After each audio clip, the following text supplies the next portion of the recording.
We have lost many, many buildings of true heritage in Wrexham, and this is one very big piece of property that is likely to make a big hole in our heritage.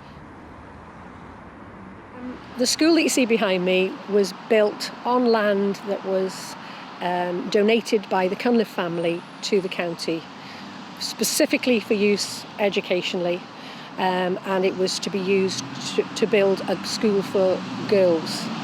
So there's a big history to do with women's education.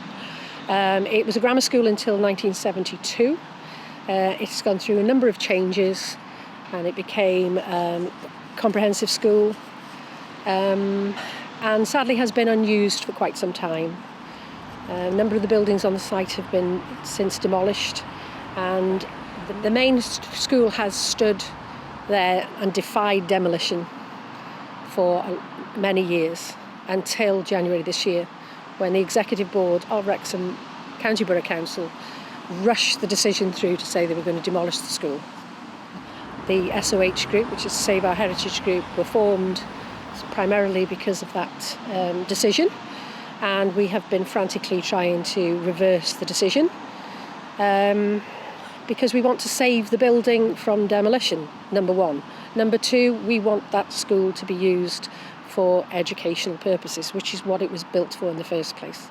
Purpose-built school to be used as a school, and that's all we want. The heritage of Wrexham is hugely important to most people in Wrexham.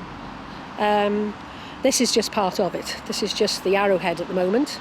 My personal vision for this school, I think, is echoed by everyone in our Save Our Heritage group, and that is that the school will be used for future generations to love the way we loved it as ex-pupils when we were members of the school. It wasn't just loving being in school, although some people probably hated every second of being in school.